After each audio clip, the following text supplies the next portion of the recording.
Hello, everyone. Welcome to Shino's Arsenal. We're going to be going over the most recent Arsenal news and transfer news. So make sure you guys like this video and subscribe to the channel and get in the chat and let me know how you guys are thinking and feeling.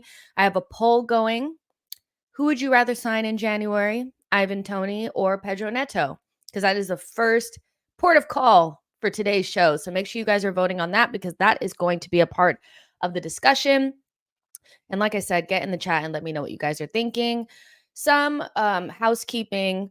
So for the Manchester City game, there's going to be a live watch along as well as the live player ratings, and that will be up on the channel in terms of where you guys can get the notification and stuff. I'm going to work on that later on today after we're done with today's show. So look out for that because I don't want you guys to miss out on all the excitement. And then, like I said, on the Patreon side, Femi is going to come back and be a part of the post-match show as well as the potential rewatch. So if you want to become a patron, you can by signing up with the link in the description. But if you cannot become a patron, no worries. There's tons of content that's going to be on the channel. And yeah, and then we go into international break, and I'm working on guests for that because it's like, okay, what are we going to do during this international break? These constant international breaks smell so much like nobody wants them. They're they're constant. And so I had to figure out things to talk about during that time because it's not quite close enough to January to talk about transfers, even though we're going to talk about some transfers today. And it's just a weird time. It's just a weird time. So, I'm working on guests for that. But other than that, that's the main housekeeping. So, yep. And let me see how many of you guys are in here. It's already 50 of you guys in here, which is great. Let's see what you guys are saying. Lloyd said, "Hi, Jess. Wanted Neto long before the injury. The dude is pure quality. I do Arteta do the right thing. On the other hand, we need a goal scorer, and Toney, that guy, and he's worth 80 mil." I've said, "Hi, Jess. Hope you're well." I am. And I hope you're well as well. I hope you're good as well. Errol Graham says, "Afternoon, Jess. Afternoon to you as well." Errol says, "Saka in the England squad. Why he needs a rest?" We're going to talk about that, obviously. C says, "What do we think?" Wolves were asked for Neto 50 or 60. I would say add about 20 to 30 to that, and that's probably what they'll ask for. Let's be serious. Oscar says, "If we can get both Neto and Toney, it would be better from Nairobi, Kenya." I don't know if we can get both. I'll be so real. Like, we know our club. I know that we bought 2 players in January last season, but think about how much we spent on those 2. I think Jorginho ended up being 18 million, and Trossard was 21 million or 25 million or something like that, add-ons included. So the idea that we're going to spend upwards of 65 million on Pedro Neto and then also 80 on Toney feels a little much. Gigantesco says, Ivan, then Jesus can rotate with Saka on the right wing. The problem that we have with that is I just think genuinely Arteta is very set on a specific system that requires the wingers to be inverted. And Jesus can play off of the right, but he's not left-footed. So I think that's why they're looking for somebody like, Pedro Neto, who is left-footed, to play on that side. So even though on paper, Jesus can play in that position, I just don't see Arteta really taking that route very often. Boy says, "Man, getting worked up about another Saka injury like the 7 other instances that never had him miss a game weren't evidence enough." We're going to talk about that. I'm not 100% sure that because he's in the England squad, 100% means that he's going to start at the weekend, but we will talk about it. Hugo says, "Morning, Justin chat." Morning to you as well. Simon says, "Neto signing the end of Nelson." I mean, Nelson's not even trusted at this stage to play the position that he re-signed to play. So, I was always skeptical about Reece Nelson staying because it's like, one, he's a decent enough squad player, but Arteta he's never really trusted him or used him enough for me to believe that he needed this new contract at like 90,000 pounds per week. And the beginning of the season has kind of showed like that consistent pattern from the club where they give these new deals to Emil Smith Rowe and Kedia Nelson, and they end up catching cobwebs on the bench because the manager doesn't trust him to play the position that they're supposed to be in. And then we continuously play the other players into the ground. So, if we're looking to bring in somebody like Pedro Neto, then Nelson has to be on his way out. There's no reason to keep Nelson around if he's not going to play. Vague says the main priority target since January has been a striker and a backup for Saka. Arteta has nearly 100 million on Havertz and Raya, two areas that are not a priority. Second place, no trophy again this season. And John Donut says, hey, Jess, can we get both in? No, it's January, but Stan Kroenke is the wealthiest sports group owner in America. But they also want to have like a self-sustaining model. And the fact that we can never seem to sell players for any sort of fee is going to affect, I think, the amount of money that the Kroenkes are willing to give. I think at a certain point, the Kroenkes will stop giving us money. So we will have valuable enough assets within the squad to move them on for considerable fees and then bring new players in.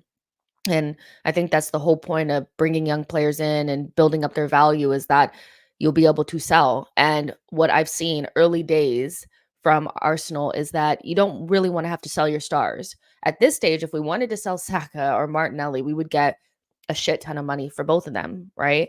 But idealistically, you want to be able to sell guys on the fringes of the squad because you built up their value, but they're not quite in the team, but they're valuable enough that other teams in the Premier League or abroad will want to buy those guys. And early indicators seem that we are not able to create like any sort of like PR or hype around our squad players. And, people will say, oh, well, nobody will want a Sambi. Nobody will want a Nuno. Nobody will want Tierney. But I watch other teams sell their squad players for like 20 million, 30 million, 45 million. And so Arsenal need to get that right. They're not getting it right. There's something wrong with the way that we're managing the squad. And so these players do not have enough value and other teams do not really want them in their team. So we're not making any money back. And we should not have to sell a star to bring in somebody else. And that's kind of where we're at right now. We need to be able to sell people that we don't necessarily want, not be forced into, I don't know, selling Gabriel. See what I'm saying? The idea that we should have, like, Tierney got no play during this summer was shocking.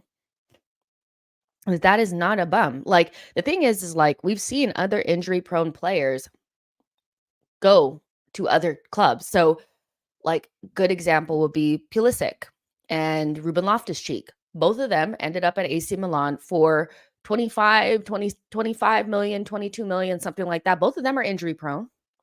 Both of them are in their mid to late 20s. Actually, Pulisic might be like mid 20s, but Ruben Loftus-Cheek has got to be 27 at this stage. But you mean to tell me that Kieran Tierney gets no play? None? We can't get 25 million for Kieran Tierney? That's bonkers, man. So that's the thing about the January window, is that and just Arsenal in general, is that, yeah, of course the Kroenkes have loads of cash, but they want to have a self-sustaining model. And for that self-sustaining model to take place or like to be implemented, you have to be able to sell the guys that you don't necessarily want in the squad for something. And right now, we can't even get guys on proper loans. Like, we're really struggling to do it. And what usually ends up happening is, like, no matter who it is, no matter what the age is, because I remember the excuse before for not being able to sell players for a fee was that they were old and on big contracts and they weren't very good. Now we have young players on decent contracts that and we can't sell them either. So for me, it's a club issue and not necessarily a player issue. Arsenal need to get better at selling. Period, boo. Tawana says, I'm getting annoyed. We need to win this weekend. If not, I can see us going downhill and the fans in uproar.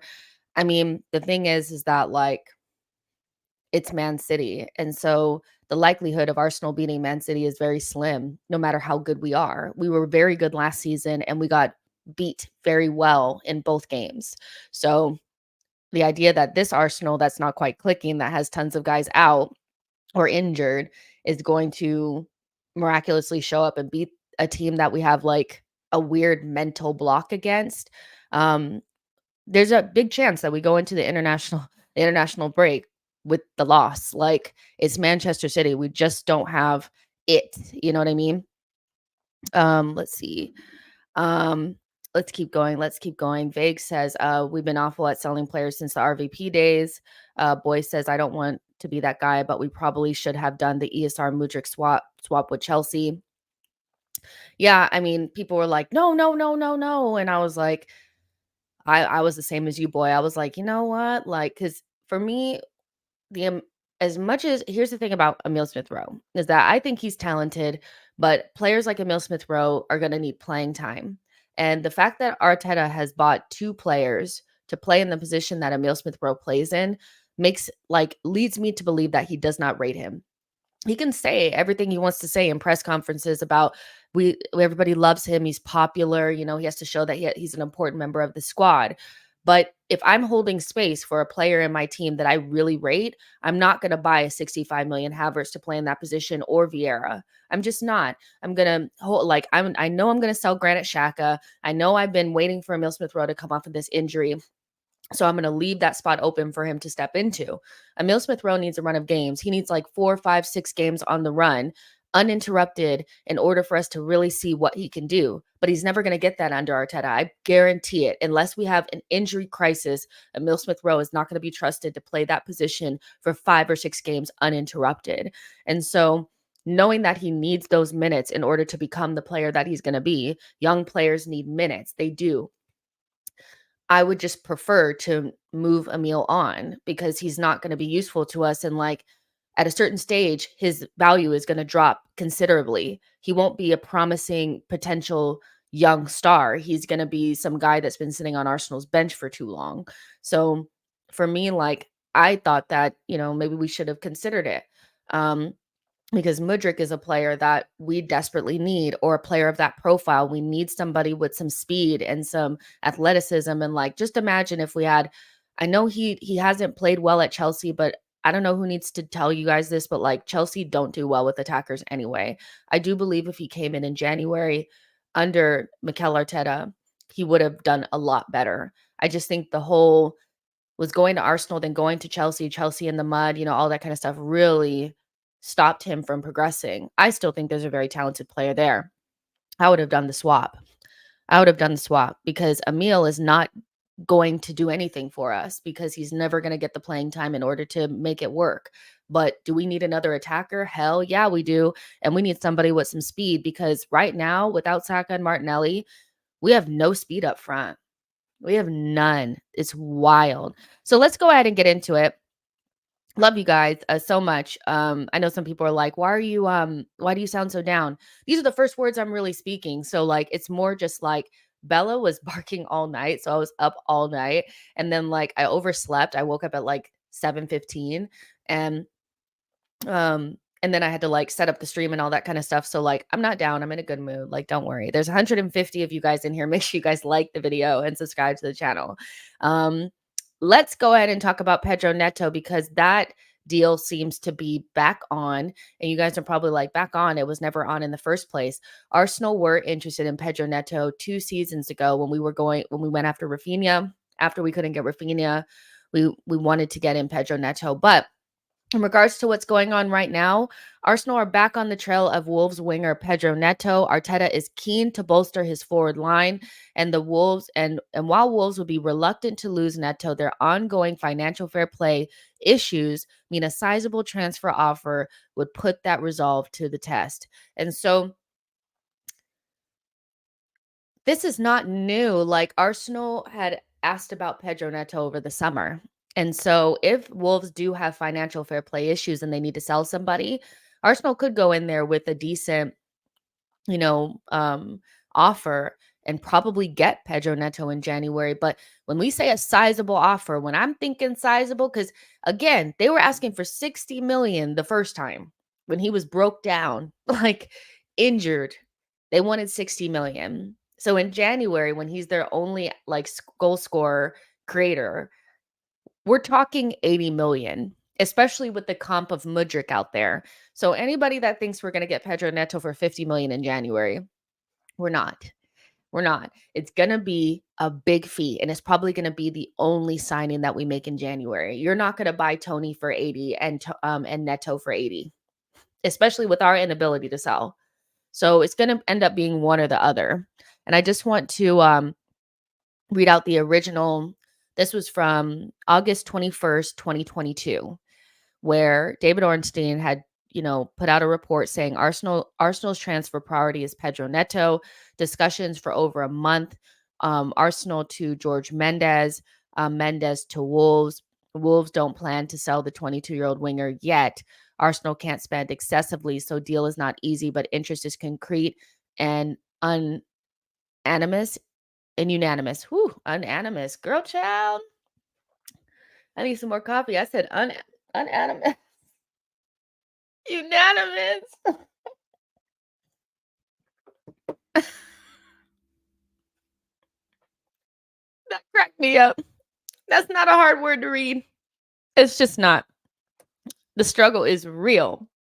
So the interest has been long-standing and well documented. And so Arsenal desperately need a player like Pedro Neto. I mean, if the troubles with Saka have not highlighted them before now, now that like Arsenal just don't have the same dynamism, 1v1 ability with Trossard and Vieira that we do with Martinelli and Saka. And the way that our system is set up, because our fullbacks don't really offer the overlap, our wingers have to be able to create and be isolated 1v1 for the majority of the game. People don't like it, people don't love it, but that's the way the system is set up. Your wingers have to be kind of like standalone. And Saka and Martinelli are some of the best in the world at what they do. A lot of wingers could not operate without overlaps and having to be so isolated and create as well, because Saka and Martinelli are also tasked with creating goals too. They get quite a few assists. So, Pedro Neto is somebody that fits that mold. And the thing is that watching him this season, what you see from him that Saka doesn't necessarily have, that doesn't mean Saka's not a good player, by the way, before I say this, is that Pedro Neto is, I think, a better 1v1 dribbler than Saka, which is something that we don't have necessarily. I think Martinelli has a great burst and he has like a very quirky style of getting by his marker, but I wouldn't consider him like a 1v1 like dribbler, if that makes sense. Like he's just a very, very good player and just knows how to get by his marker. Saka is a little bit more of a combination player, a little bit more of a creator. I actually think Saka is more of a midfielder than a winger, if that makes sense, like a traditional winger that's going to take his man on 1v1 constantly. And I do think Saka and Odegaard rely on each other very much so in that pocket, because they combine well for each other. But Saka, he's not really like a 1v1 demon. Now, that's not saying that he never gets by his man or anything like that. Hear what I'm saying? Pedro Neto is probably just a better 1v1 dribbler than Saka. But Saka is still an elite player. Like, let's be serious. So having somebody that can isolate, and go 1v1 against some of the better defenders, like watching him get by Ake several times, was something that I think Saka has struggled with. I think when Saka comes up against the more center back, fast, quick, good 1v1 defenders, he struggles a little bit more. I think he struggled against Dallo, struggled against Ake, where Pedro Neto kind of has that ability 1v1 to get by them. So it would give you a different option. Pedro Neto can also play on the other side. Now, again, I know Arteta loves his inverted wingers, but you would still have the opportunity to put him on the other side if you needed to. So speed, directness, 1v1 ability, has end product on him now. And it scares the defenders. And having, a group of wingers that is like, Saka, Neto, and Martinelli, I think you're set, and not adding Trossard in there because I actually just view him more as like a Vieira type, like somebody that can play across the front line, but's not really like a traditional winger. That's pretty damn good. So I think Arsenal really should be looking at this 100% because he's a really good player. Now the injuries are something that people consistently talk about. Um, if he could like the thing is in January you are kind of like hoping that he's beyond these injury issues. I was saying that get through the entire season and see whether or not he can stay fit. But Arsenal are kind of, I don't want to say we're in a dire situation, but if we want to buy somebody in January, we need to start working on it now.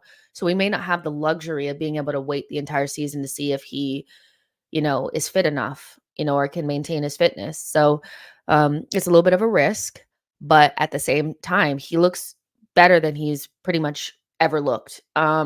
He just looks the business. And if we want him, you might want to go ahead and get him in January because if you wait till the summer, you may not, you don't know where we're going to finish. You don't know where we're going to finish, what we're going to look like. And that might hurt our ability to get him because there'll be more suitors and we don't know where we're going to finish. So I really do like the idea of Neto as an Arsenal player. So let's see what you guys are saying.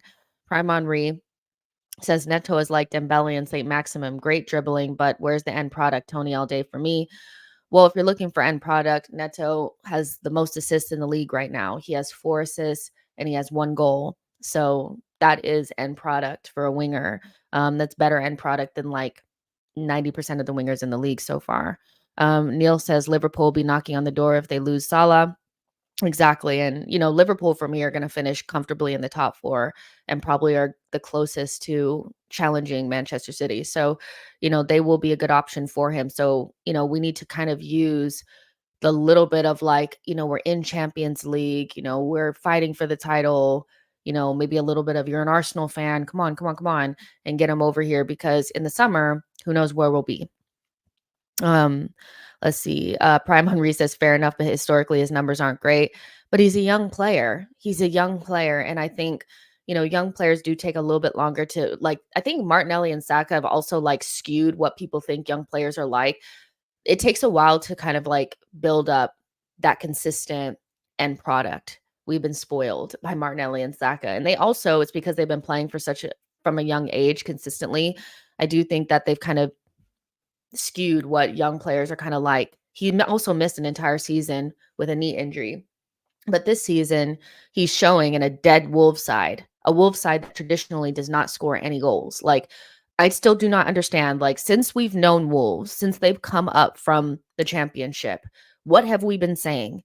They need to score more goals. Even under Nuno Espirito Santo, they're so good defensively. They have these players. They have Jimenez. They have Traore. They have but they need more goals. We've been saying that for like 5, 6 seasons now.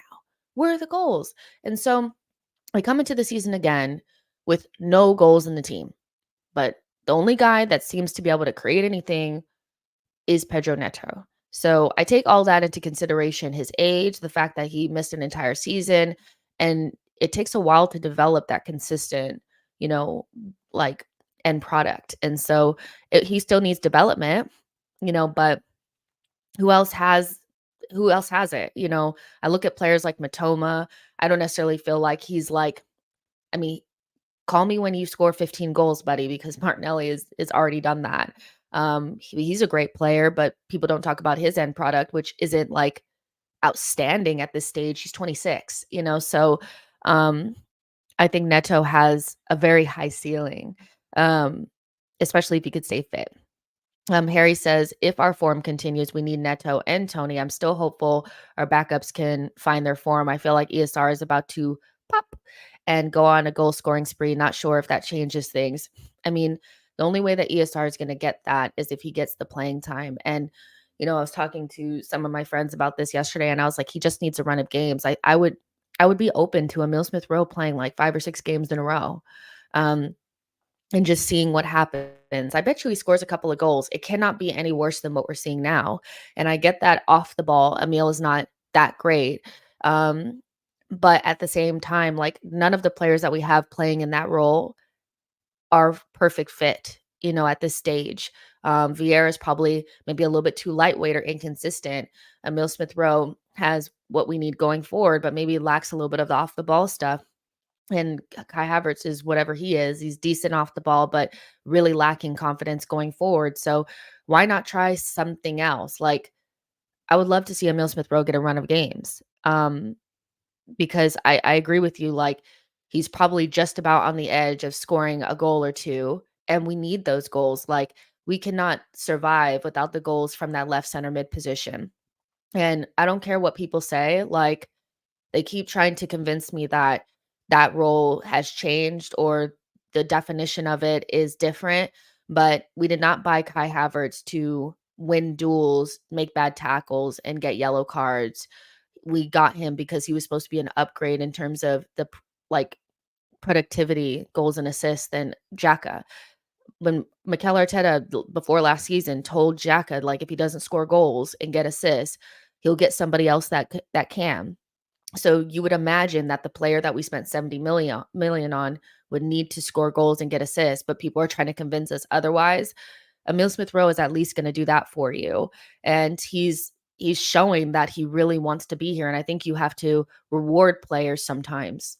We gave Vieira a chance. He didn't quite nail it down. Maybe give Emil a chance and see if he can do it. That's what I would do. John says, who constructed the squad such that Arsenal don't actually have a backup right wing, bad squad building? Philip says, maybe Nketiah would be a good fit for Wolves. I think somebody needs to go the other direction. Like, there's no way that Arsenal with FFP issues, because we do have FFP problems. Like, that's why we couldn't really sign Rhea. We had to do a loan because we couldn't literally buy. We have to push it to the next window. So the only way we'd be able to bring anybody in is, like, if we were to sell somebody, I would imagine. And there's just there's some obvious players that you can look at. Nelson, Emil Smith Rowe, and Nketiah. And I actually think Nketiah and Emil Smith Rowe probably have the most value. I actually don't see a very big market for Nelson at this stage, but Nketiah or Emil Smith Rowe. But if you get Neto, okay, so you're not going to get a striker potentially. That could open up the door for Havertz just playing center forward because, like, he's not playing midfield for us, right? Like, he'd probably be better up front. So you could move Eddie on and just play Havertz at the 9. Or you can get rid of Emil Smith Rowe because a lot of teams would want Emil. A lot of teams would want Emil. But I'm a little reluctant to move Emil on, like, when he's just about, like what Harry said, he's just about to pop, Neil says, if you could only pick one, who are you picking, just Toney or Neto? So that brings me to the poll. I'll read your guys's results. There's 140 votes. And then I'll give you guys what I would do. Neto or Toney in January. 58% of you guys said Neto. 42% of you guys said Toney. So what I personally, I would do Neto, because if I'm going to spend 80 million, because that's what I think it's going to take, somewhere around 80 million for Neto. Because if I'm Wolves and I'm about to sell my only outlet, my only goal scoring creative outlet, I'm going to ask for, like, more than what I asked for when he was broke down. So the idea that they're like, it's going to be somewhere between 60 and 80 million. That's how I feel, especially because of Mudryk. I think that skews the vibes quite a bit. So from my perspective, you know, I s- I would probably, if I'm going to spend that amount of money on a player, it's I, Tony makes more sense at 50 to 60 million. I think he starts to make less sense when you start getting him into the 80s. And that's what Brentford are asking for, 70 to 80 million. If I'm going to spend that, I'm going to spend that on a player with a very high ceiling that I feel like has the potential to be something truly elite. And I feel like that's Neto and not Tony.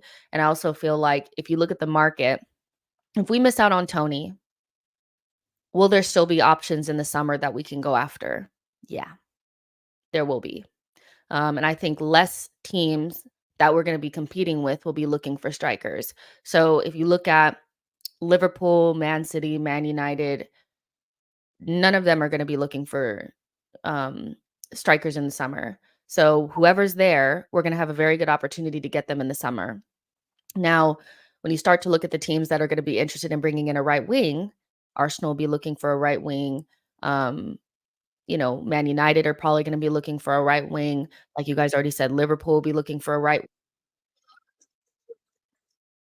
Sorry, guys. Um, Liverpool will be looking for a right wing as well. Look how bad the right wing market actually is.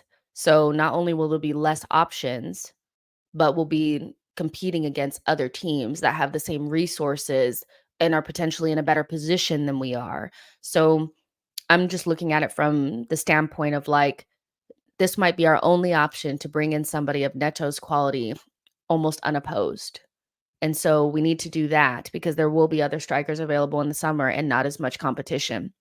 And you might be like, well, we need a striker, we need a striker, we need a striker. I actually think we'll score more goals, period, point blank, when we figure out what the F is going on in midfield. I think our goal scoring issue is less of a we don't have a clinical striker than it's less of that and more of we're not creating clear-cut chances at a, a decent, rate. Like at this stage, our chance creation is down with Luton. And so for me, it's more of that. We didn't have clinical strikers last season, but we still scored a lot of goals. And the reason for that is because we created a lot of chances and we're not doing that. So if Arteta can figure out internally what the F is going on with our chance creation, drop Havertz, because that's pretty much what it is, put in midfielders in those positions, we'll start to create more chances. And then we may not need the striker so much. But the way that we're creating chances right now, even if you bring Ivan Toney in there, he ain't scoring no damn goals. He's not scoring no goals in the system that we got right now. He's not scoring any goals with one chance a game. He's not. He may put one or two of those away that maybe Jesus doesn't, but the main source of our problems is the fact that our midfield is not creating chances the way that we were last season. It's not functional and it's not balanced and it's obvious why it's happening. And Arteta just needs to kind of move on and try something different. So yeah, I would definitely go for Neto for those reasons. I just feel like in the summer we won't get anywhere near him. That's just he's 2023. He's gonna have a fantastic season. Um, we're not gonna get anywhere near him, but if you miss out on Toney, there'll still be other options in the summer that you can go for. I can name 3 or 4 players off the top of my head that would be good options for us anyway. So it is what it is. That right wing market is smelly, y'all. And so that's why Saka is so invaluable, is because there's not like once there was no Rafinha and Neto was hurt, there was nobody else. That's how bad that market is. So for me, I would go for Neto. That's me. Yeah. Um, and again, Toney starts making less sense to me the more that the price goes up. He's a great player, don't get me wrong. But do I think that he's 80 million pounds worth? No, I think he's probably closer to like 50 or 60. If I'm being honest with you.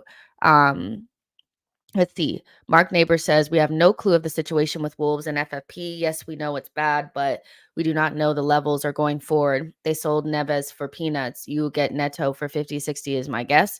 If that's the case, then you really should be on it then. Neil says we never cross the ball into the box and with Toney, we always have to try to score a perfect goal. Yeah, no, I hear you. We don't get the easy goals. So getting Neto doesn't solve all your problems, but I also don't think Toney solves all your problems. I think we kind of ignored two two key like places that we needed to recruit in. We ignored them, and so now we're still needing to fill those roles. We needed a left center mid, we needed a striker, and we needed a right wing, and we didn't really solve any of those. And so the only thing that we did is like we're so unfortunate to like Timber, I think, would have made a huge difference. I truly do believe that. So it's unfortunate that he got the ACL, and I think Declan Rice is a fantastic signing.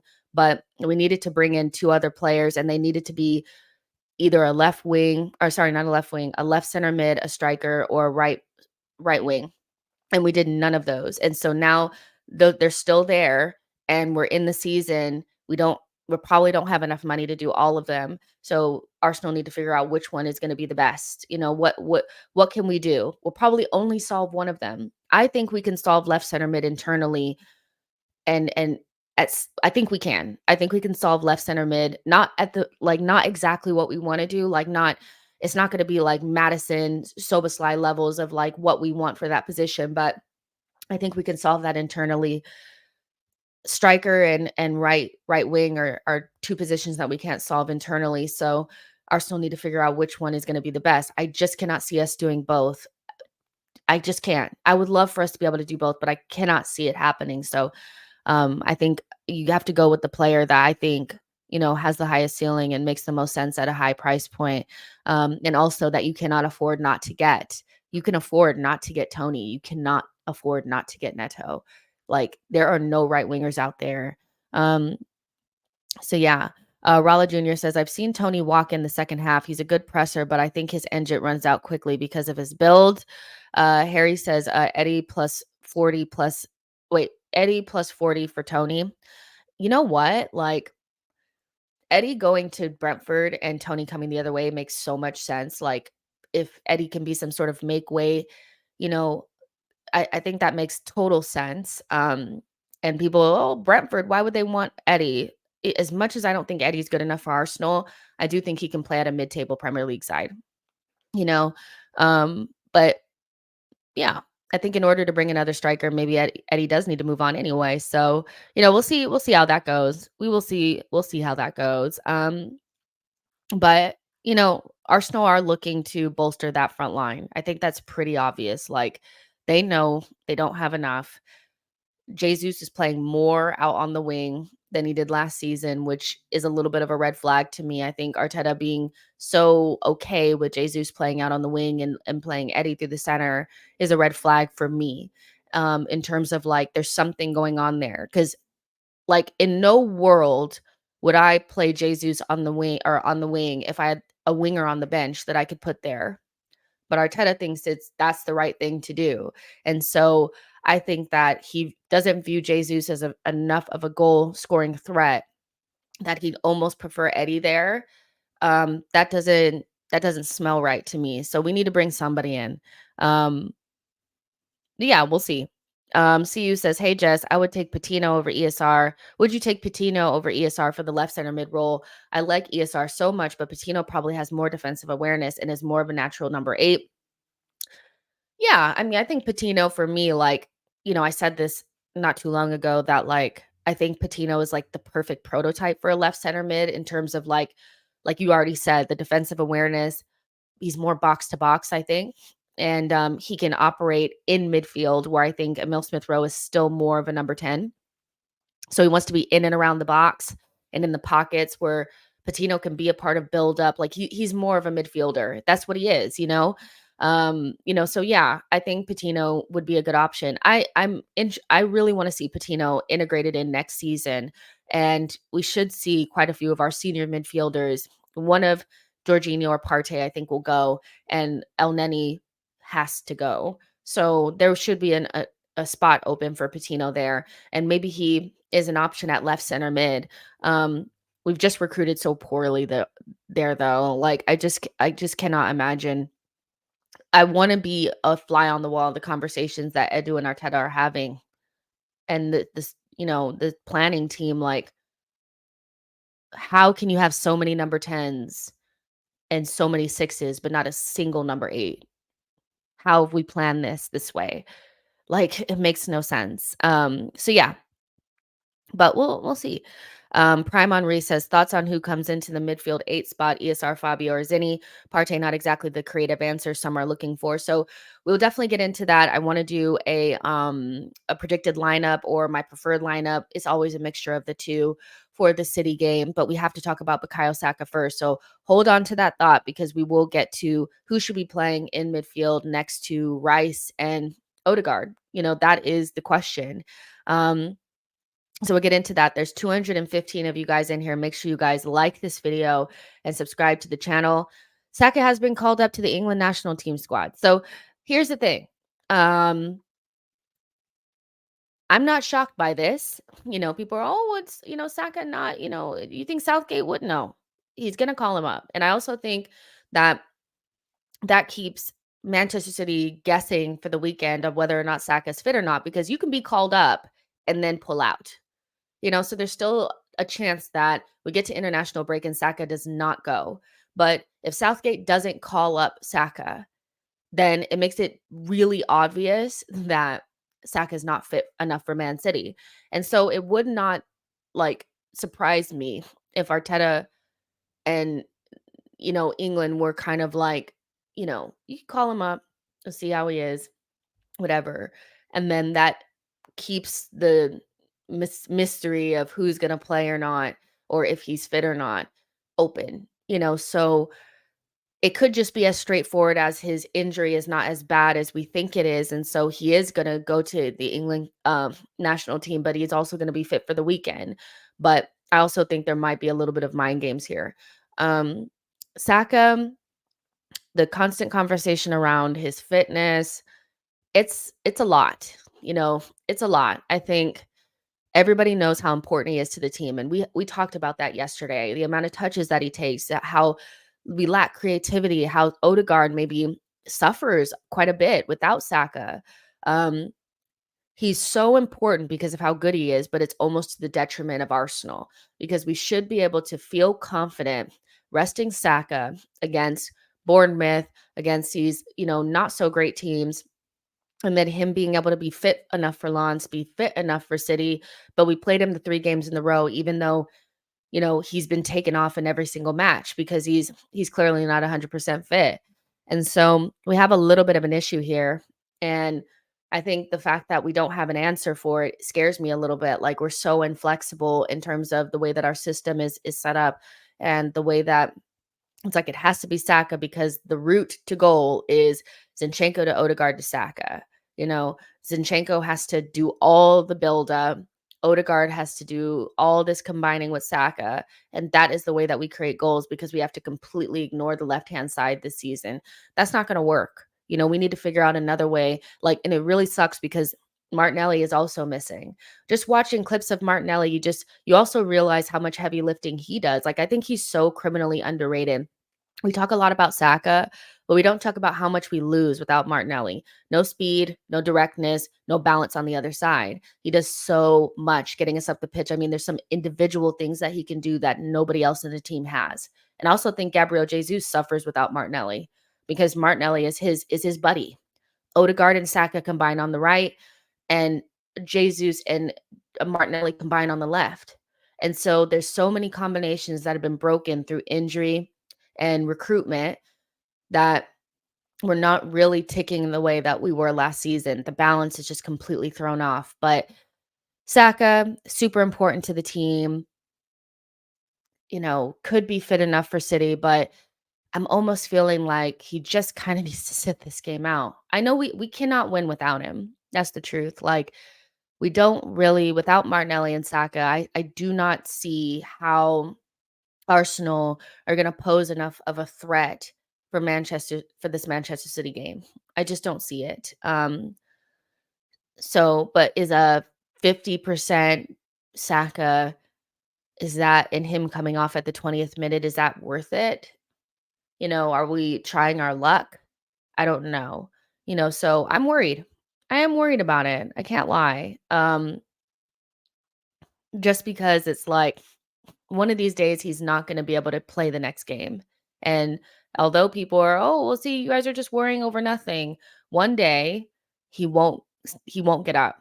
And I think it feels like that day is close. I don't know why. He just keeps going down. He's not fit, so I don't know, but Arteta is so hell-bent on playing this kid. And so if there's any chance that he can play against Manchester City, whether he's 50% or not, or 100, he's going to play. He's going to play. So yeah, it's interesting. It really is. Let's see what you guys are saying. Saksham says Arteta out. Okay. Boy says last season Martinelli was slated for having a patch where he wasn't scoring and assisting, but he was our creative linchpin during that period. The amount of assists that Martinelli gets robbed of is insane. Like, they say that Martinelli has no creativity to him, he doesn't create chances. I remember watching a game where it was the second half of the season where we were playing against like either Crystal Palace or Leeds, and the commentator actually let the words Martinelli needs to get more assists slip from his lips. And I was like, are you dense? Martinelli has assists. Like, he has assists, and like he got two, I think he got 2 assists that game. But Martinelli is incredibly creative. He just doesn't look like what people want it to look like. And he's so efficient, and he's robbed of so many assists. There's so many times that I wish he was creating for himself because the ball would fly into the back of the net. But without Martinelli, we're in trouble. No Martinelli, no Saka. You can't go out there with Trossard and Vieira on the wings because you could. The problem that we have is that we don't modify our tactics to suit the players that are out there. We have one system and we plug and play players in there, but we don't change the tactics to suit the different styles that the players have. So there's absolutely no way that you can have Trossard and Vieira isolated on the wings the way that you do Martinelli and Saka.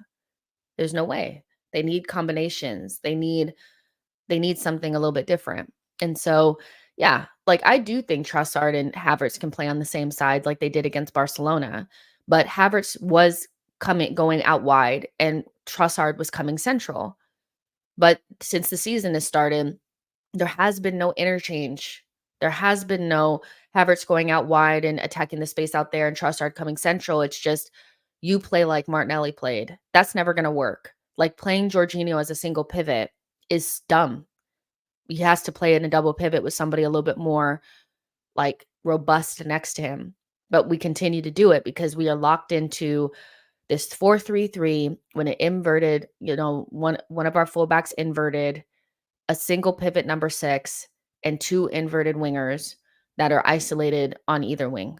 That is how we're playing. Period. Boo. Like, there's no change. Neil says, won't his City teammates know his fitness when he's at camp? Yeah, camp is after the game though, isn't it? So the Manchester City game is this weekend, and then they go into international break. So I you know, I think I'm not sure that really matters, that they would know about his fitness. They would know about it after the fact. Which is kind of the point, is that nobody would know for the Manchester City game whether or not he's fit. Agetcha says, moves Zinchenko into that left 8, Tommy as left back. Everybody will be screaming, he practically plays in midfield, so why are you asking for it? The difference is, if he was playing left 8, there would be a left back there, so that spot would not get exploited. That's the point. And so playing left back and inverting is playing midfield when you're in possession. But when you're out of possession and you lost the ball way up the pitch and you're not in that left back spot, there's nobody there. And so we talked about this yesterday too, is like, I just kind of wish everybody would just do their role and we didn't have 3 or 4 players doing multiple roles. So if you have Zinchenko there, you have Gabriel having to play left center back and left back. You have Zinchenko having to play left, like you have him playing left back and left center mid and, another role. You have Saka having to play multiple roles. You have Jesus having to play as a number 10 and as a number 9. We have a lot of players doing a lot of heavy lifting in multiple roles. And if we just did something, I don't know, normal, and had 4 defenders back there, played Zinchenko in midfield like a normal midfielder, maybe we wouldn't have so many issues. But you can't have what we have now. Like, it just doesn't work, because like Havertz does not cover the way that Xhaka covered Zinchenko. And so people are going to continuously exploit that area in behind where Zinchenko is. So I think you just kind of have to stop the Havertz experiment and play somebody else at left center mid, whether it's Zinchenko or, whether it's not, you move Rice over there and you play with either Jorginho or Partey as a number 6. something has to change there because it's not working. And I would just prefer there to be just like a left back there that doesn't move out of that spot because they just continuously exploit it. And Zinchenko is losing the ball, I think, just as much as he was last season, if not more. So it's is the risk worth the reward now? I'm not sure. Zinchenko is a fantastic player, but the idea that like Zinchenko under no circumstances he cannot play midfield doesn't really wash with me either. Um, so yeah. John says the problem is that Zinchenko inverting was one of the keys to why Arsenal were so good last season. But it's up to the manager to figure out ways to reinvent the side and to make us fresh. And once you get clocked, you have to change things. I think Zinchenko inverting has been very much so clocked by everybody. It's cute and it's fun and it works, but a lot of teams just wait for us to make the mistake and then just go right down that side. It's very easy to figure out what we're trying to do. So it's just because it's a reason why we're good last season doesn't mean that we have to stick with it forever. And you have to evolve. I know that it's harsh, like, because it was like one season and now we have to like switch things up. But is it that much different? Like how much like maybe it is extremely different, but I'm just seeing a team that's lacking a controller, tempo setter, and high volume passer in the left center mid position. So why not just put our best controller and our best controller and high volume passer in that position and then just have a left back there and just see? Because what we're doing now doesn't offer any benefit. We're scoring less goals with a player that is like is only there to get into the box and create chances and score goals. So let's just take it out. Just take it out. And I do kind of have an issue with our midfield not being able to dominate games without having an overload. I think you should be able to stand alone with three midfielders and win the match. But we're kind of in a situation where I don't think Arteta feels like we can dominate a match with three midfielders. How about you put three midfielders in there and see what happens? Because if you take Havertz out and put another midfielder in, maybe we could dominate a game. I have a hard time believing that Zinchenko can't play that position. He's not going to make those third man runs into the box, but we need a controller there. We're not we need something. We need something. I don't know how to explain it because people are like, well, there's a reason why Zinchenko doesn't play in that position. And I'm like, so you mean to tell me that Havertz, somebody that's not a midfielder at all, is a better fit than an actual midfielder in that position? That doesn't make sense to me. And the idea that somebody that plays there for internationally can't play there for his club team. Now, it's not going to be as easy because international football is not the same. But again, is Zinchenko going to be that much worse than Havertz there? I don't think so. I don't think so. And if you have him there and he loses the ball, but tomiyasu is in that pocket, then Gabriel doesn't have to play two roles. We don't have as many gaps at the back, and they can't exploit that side anymore. So I like this. I get what you guys are saying. Tactically, we always play with Zinchenko is playing in the midfield position, but you have to see that when you go out of position, like out of possession, the other team can really exploit that side. And so what is the benefit of having Zinchenko invert and having Havertz on the pitch? Because there is no benefit. So if you just want Zinchenko in midfield, just play him there. It's just that simple. Maybe it's not that simple, but it seems simple to me that doubling down on things that doesn't work has never worked for Mikel. So stop doing it. Aha says we need to not just fully be reliant on inverting, as people know to target the space Zinchenko leaves and his weakness with defending. How about Tomiyasu there, for example, and using Zinchenko at left center mid? Exactly what we're talking about. Like, even if it's not Zinchenko, I would just love to see three midfielders in midfield. Just once. Three midfielders in midfield and see if we can compete. Kind of like the Community Shield. Like, we had three midfielders in midfield and we had four defenders. And we defended properly. And the only time we got done was when we were pressing.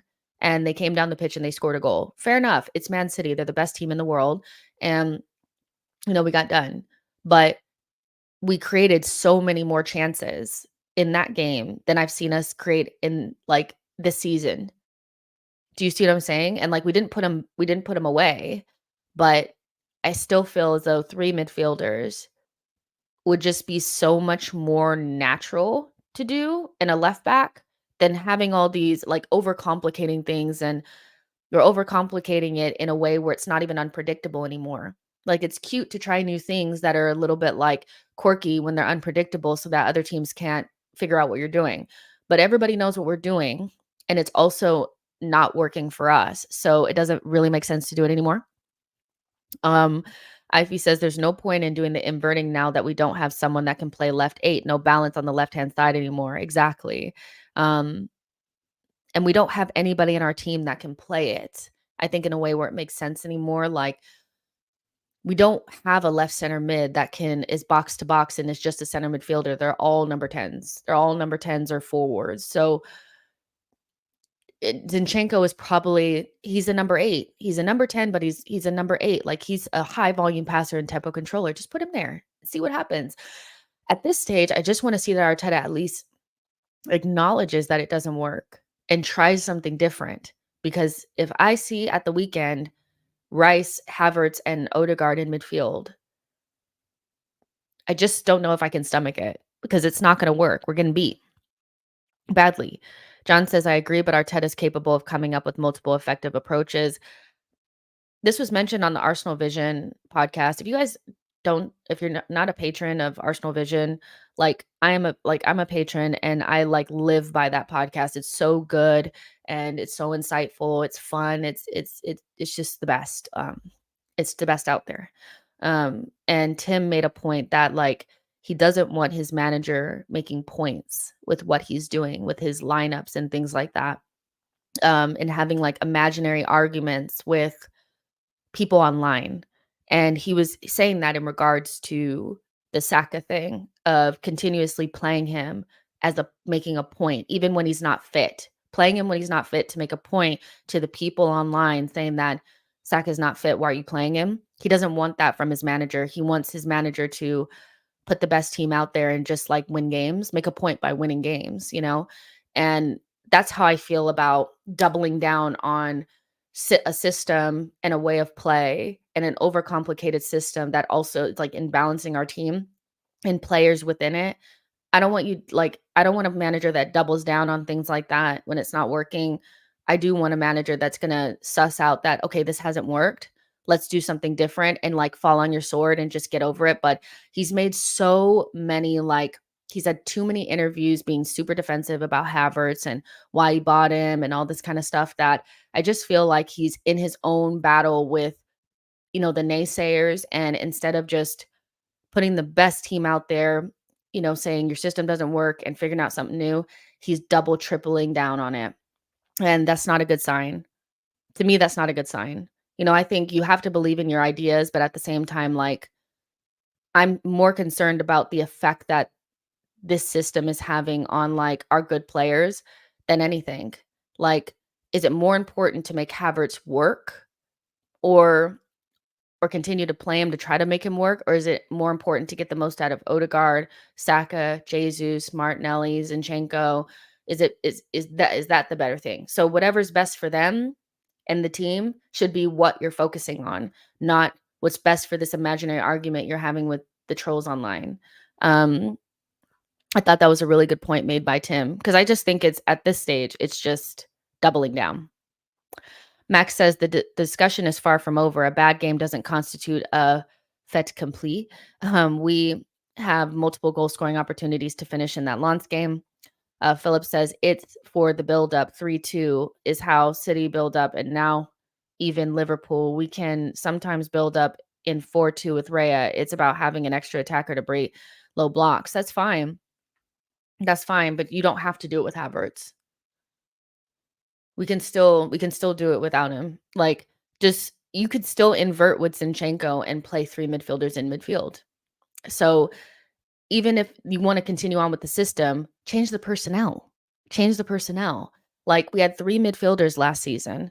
And so if you want somebody that's going to be able to do something similar to Xhaka, he's still like Rice is still not anything like Xhaka to me. I think they're still 2 completely different players. But Rice could actually cover Zinchenko where Havertz cannot. So you can still change the personnel and play your system. But right now, doubling down on a system that's not balanced and has been clocked and is not very effective, and also doubling down on the personnel within it. And so there's still no excuse. Drop him. Play somebody to play other midfielders. You have three, your best midfielders are Partey, Rice, Odegaard, and Jorginho at this stage. So a combination of those three need to go in midfield. Pick, or pick Emil Smith Rowe. But Emil Smith Rowe also offers that same issue about, like, I would not play Emil Smith Rowe and Zinchenko. That's for sure. Yo-Yo says, I reckon we won't see any significant changes until after the next international break. Arteta tends to bookmark the season's alterations with them. That sucks. Boy says, question, could Prime Arteta play left center mid position that he's trying to get other players to play? No, he was too slow. I mean, maybe because he got Xhaka to play. I don't know. Prime Arteta? I don't know. I never really rated Arteta as a player, if I'm honest. Amon says, once Arteta understands player chemistry and attacking dynamics, we will be a much better team. So yeah. And P Trim says Pep seeded Grealish for a year. I mean, the thing is like you don't have to force Havertz into the team. You bought him and he's just, I mean, if you need somebody with you needed somebody with an instant impact that was going to immediately be an upgrade on Xhaka, you should have bought that player. You bought somebody that needs, again, reprogramming and therapy. So that player is going to need to sit a little bit more and be slowly cooked into the team. Now, that is not the stage that we are in. A 70 million pound player that needs to be reprogrammed and needs therapy is definitely not what we should have been doing. But if you did do it, then you needed to slowly bed him into the side and not constantly push him in. Because I actually think Havertz since preseason has actually gotten worse in terms of he just doesn't look even remotely like didn't look confident in preseason, but he looks worse now. And so, and that might have just been, it might just be because he's constantly in the team and he's not doing well. But Arteta tends to light his players on fire. I do think that sometimes players are injured and he says little snipey things in the press conferences when they come off injured, like he's done it with Thomas Partey, did it with Rice with his back injury. I think Arteta tends to be a little harsh in these situations and he doesn't have a soft touch.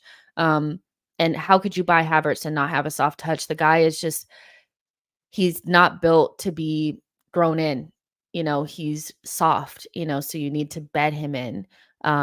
Is whack. Let's see. Aha says maybe Arteta will become a player manager since he's the only natural center mid we have. How you can have two midfielders running your club and they can't identify a balanced midfield is beyond me, you guys. So yeah, we've talked about the Saka situation. We will find out more. Like somebody was saying, Samuel McBell reported on, our Saka having more assessments today.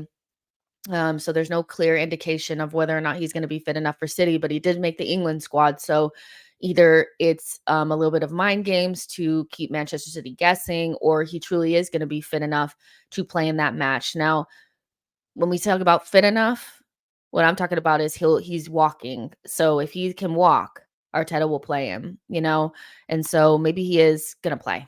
I don't know. But we are going to talk more about who needs to play against City because it still is a big game. And it just feels like it always comes at the wrong time for Arsenal. But the reality is like, I think Arsenal just lack the ability to rise above some of our challenges if we don't have perfect settings. I think we very much so mirror the manager. Without perfect settings, we have a hard time adjusting and rising to occasion. And so we're never going to hit Man City when we have our best team ever, we're never going to hit them when we have our best team. So it's up to the manager and the players to get up for a match, even though you're not at your best. And I think we really struggle to do that, especially when the pressure is on. And here's my thing about the Man City game is that for them, it's just any other game. It's not a title decider. It's not, the biggest game of the season. It's just going to Arsenal and collecting their usual three. For Arsenal, it feels like everybody is really gearing up for this game to be the one. And there's a lot of pressure already. And it seems like the players do mimic our same like stresses and anxieties. If Arsenal go into this game like it's a title decider and it's the biggest game of the season, they will lose. They will lose. They will lose. It's a big game against top 6 opponents, so you want to take it seriously. But putting that much emphasis in like this is the end of our season if we, because I mean, I get it. If you're in a title race, if you don't take any points off of Man City, it's really difficult. But at the same thing, like I just feel like there's too much stress in October. We have started off this season where exactly where we left off in the run-in. Every single game is like stress, and it shouldn't be. We should have vibes right now. We should be excited to go into a big game. We should be relishing the opportunity to play against Man City right now. And it just feels as though there's a lot of stress very early on in the season, and it should not be this way. Um, so I think we need to find the balance of like, it's an important game if we want to be in the title, but it's not a title decider, end of the world, holding your breath. Oh my gosh, I'm shitting myself game, you know? Oh, sorry, I'm moving too much. Do you know what I'm saying? So the amount of tweets that I saw, like Lawns being connected to Man City, like we need to hurry up and win this game, get all of our players off by the 60th minute and get them resting for Man City is just naive and shows that we just do not understand how football works. We were never going into that Lawns game and I either saw go in super weak and rest for the weekend or go strong, get the game over with, and then rest for the weekend. You have to get everybody off and all this kind of stuff. What if the players were like that? What if the players were thinking, you know what? Man City is at the weekend. Like, we're just going to go out there, score our one goal, and then get out of here. And they weren't actually mentally up for a European challenge. If that happened, we're in trouble because mentally you have to be only focusing on the game in front of you. And if we're that preempting Man City as this big ass game, I think Jamie Carragher had a fucking point. I know that people didn't like when he said it, but the fact that that community shield was such a fucking big deal to us and it was a nothing game for Man City just says everything you need to know. It was a preseason match, but we needed that to show us that we could compete against Manchester City, and it was a preseason game for them.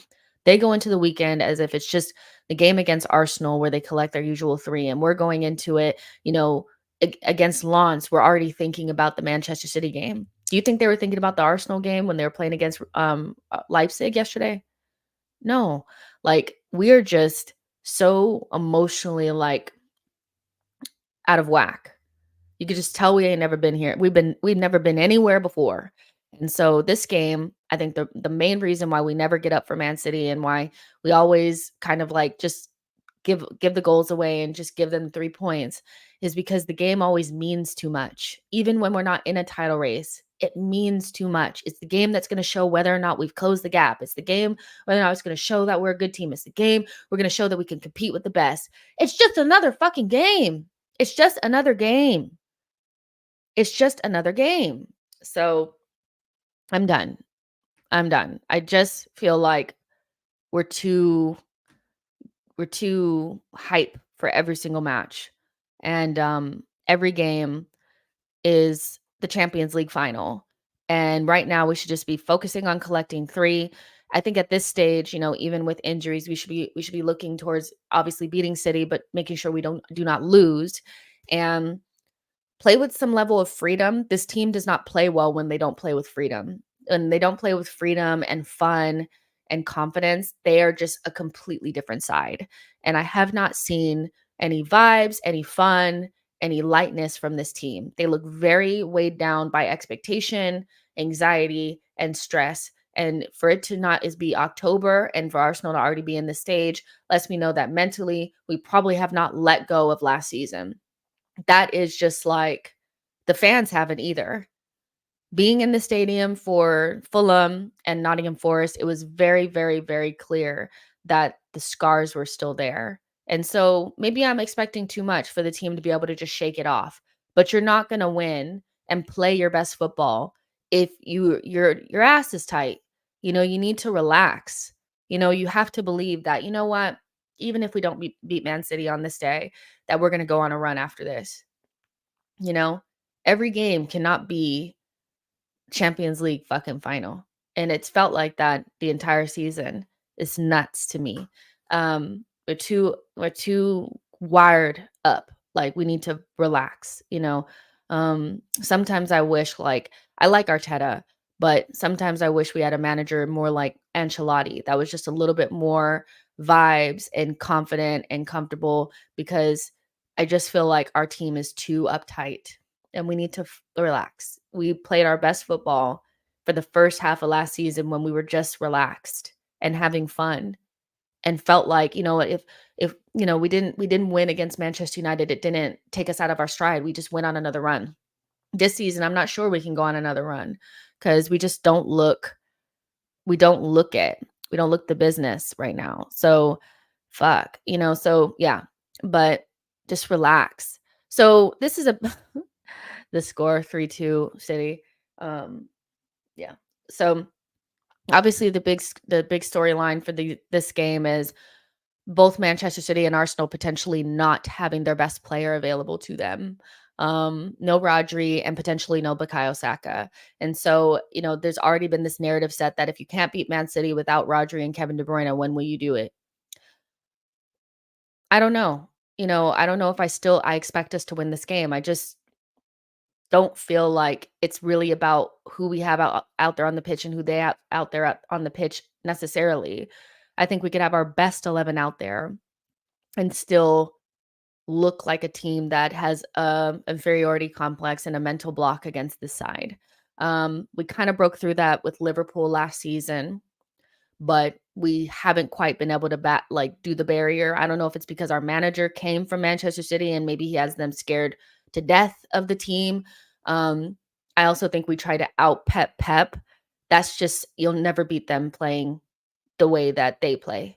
The teams that do the best against them counteract what they do. So that's why Liverpool has been so good against them over the last couple of years, is because the style that they play is not the same. It's not a mirror of what they're trying to do because we'll never out Pep. We don't have the same level of player, the same manager, or the same anything to be able to out Pep. So we have to do something different. The best we ever played against them under Mikel was a couple of years ago when we had 30% possession and we played on the counterattack. They controlled the ball and they tried to pop it around. We won the ball and we would go direct into Martinelli and Saka. Ever since then, we have gotten more and more possession orientated and obsessed with perfection, and the only way you can beat City is by being direct, going at their defense, causing them stress and defending properly. That's it. That's what Liverpool have done. They do it obviously because they have a crazy attack that Manchester City have to defend. Brentford did it against them, Raya and Toney being really direct and playing on the counter. Newcastle have done it by being very direct, playing on the counter, being devastating, being scary on attack. We tend to look toothless against them all the time. We look small. We look like little kids. Um, and so it's always a tough day out. I don't necessarily feel like they think that we're threatening. And when your best striker came from that team, I also think there's something there as well where their center backs tend to feel probably very comfortable knowing that they know this guy's tricks. And when Gabriel Jesus gets in his head, he is he gets very out of the game. So it's a worry that we're going to try to go out there and out Pep. They're going to have 30% possession, hit Holland on the counter, hit him, in space and behind our back four, and it's going to be a 3-0 game in the first half. So let's talk a little bit about who should start and what position. I'll go with the easy ones first, where White was rested against Lens, so he's going to start. You're going to have, your Saliba, your Gabriel need to have a big game because you still need to defend Holland. Holland is in poor form, but he's probably thinking I can get back on form against Arsenal. That will give me a gimme goal. Let's move this to a 4-3-3. You're going to have, where is he? Am I tripping? Where's Rice? Oh yeah, Rice. You're going to have Odegaard, another player that needs to have a big game, tends to have very quiet games against Manchester City, so needs to step up. And then everything else is kind of a toss up. Um, so we'll start with the goalkeeper. What are your guys' thoughts? I think a lot of people have went big on, well, Raya wasn't good against Lens, so he shouldn't start against Manchester City. Um, I still think Raya is the better goalkeeper, and I would still go with Raya. But what do you guys think in terms of goalkeeper? And if you do want Ramsdale, give me your reasoning why. Because Raya was bad against Lens for me is not a good enough reason to drop a better goalkeeper. Um, Also, Raya's actually played in a match where they've actually beat Manchester City. I don't think Ramsdale has ever beaten Manchester City. So now you could make an argument where if you think at home we're going to be against the wall a little bit more, I still think Manchester City will dominate the game. Um, if they're not, we're in trouble. We're in a better state if they're dominating possession and dominating the game and we're on the counterattack. If we have more of the ball, we're in trouble. Like, we're in trouble. So if we're going to be defending a little bit more, maybe you could make an argument for Ramsdale because he's better with his back against the wall. But I still think Ray is probably the better choice. So um, off the radar says Ramsdale won't play because he's uncomfortable claiming the ball. Akinola says Raya cost us a goal with bad long shots against Lens. Let's be realistic. He cost us, but again, does that mean that you bring in a goalkeeper that's for the last year and a half has cost us even more? So you can, again, Raya having a bad game is not a good enough reason for Ramsdale to come back into the team. So if you can give me a legitimate reason why Ramsdale would be a better choice in this game than Raya, that does not include Raya having a bad game. Because again, it's just another Tierney situation. Whereas Zinchenko is obviously a superior player to Tierney. But anytime Zinchenko made a mistake, people started saying that, well, that's why Tierney should be playing. But is Tierney the better player? Can you give me a legitimate reason why Ramsdale, if you've seen statistics or anything, that would indicate that Ramsdale is a better choice? It really, it's not washing. Like, it's not washing. The math ain't mathin'. Elliot says Raya will start. Aman says Raya 100%. Tim also made a really good point about why Raya will probably continue to start is because he made a mistake doing what the manager wants him to do.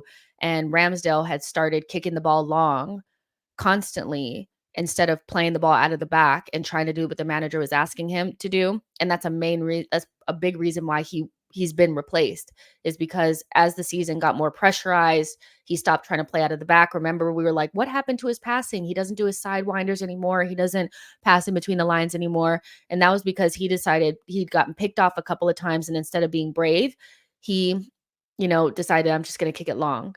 And when you continuously kick it long, especially to a team like us who don't have a big striker, that ball keeps coming back at you, back at you, back at you, back at you. So, does Raya need to be dropped for doing what the manager is asking him to do and make a mistake? Or should Ramsdale come back into the team who has for an entire half of a season not done anything that the manager has asked him to do, and as a result has put us under more pressure? You guys give me a good reason why Ramsdale should come back into the side. Ivy says, I'm okay with Raya, but he's got to fix up his passes. Saksham says, Raya is better statistically. Ramsdale fanboys keep crying. Aman says, Raya has changed how we play from the back, plus Raya was brought in to play these games. Max says, Raya and all the coaches will reflect on the air. Off the radar says, Tomiyasu might play, but he cost us a goal last season versus City. Jean says, Raya will start, no debate there. Yo-Yo says, it will likely be an emotional game as most home games, so Rams shouldn't start. That's probably like the best answer as well, because I imagine the stadium will be kind of quiet, a little bit edgy, then, the emotions will start flowing. We're not very good at home in terms of managing our emotions. So why would you put the goalkeeper in that ignites a lot of that rather than the guy that's going to calm you down? It's I still don't understand Ramsdale should come straight back in because Raya made a mistake when Ramsdale had like a year and a half, like unopposed. He didn't even have a goalkeeper really coming after his position. And he was out there just doing whatever. It doesn't make any sense to me. So yeah, Akinola says, yes, of course. I think we forgot that Ramsdale made us a better team when he came in and had a lot of clean sheets.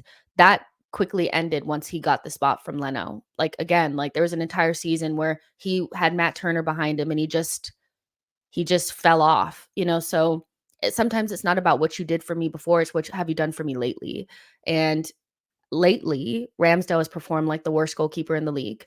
At the start of this season, he ranked like bottom 3 for goalkeepers. And at the back end of last season, he was middle bottom. So he did help us a lot at the beginning, especially when he was trying to win that spot off of Leno. Once he got a little comfortable, I think he kind of let it slip, and I think Ray is just a better goalkeeper. I don't know why it's so bad to say it's like that it's true. Like, I don't think that there's much to argue about in that regard. You can really love Ramsdale, but I think Ray is just a better keeper. I think most rivals or neutrals would say that if they had to choose between Raya and Ramsdale based on statistics and what they've seen over the last 2 seasons, they would pick Raya. Not only rivals and neutrals, but the club, because the club wanted Raya before they wanted Ramsdale. So, yeah. Uh, if you guys want Ramsdale back in, then fair enough. Philip says Raya is kicking long to Havertz up top. Max says, let's not think Raya is not press resistant. However, Raya is generally calmer. I believe Ramsdale will improve under Raya's competition. Hopefully, the first time that we've seen Ramsdale actually have variation to his passing was when he lost his spot and he had to play against Brentford.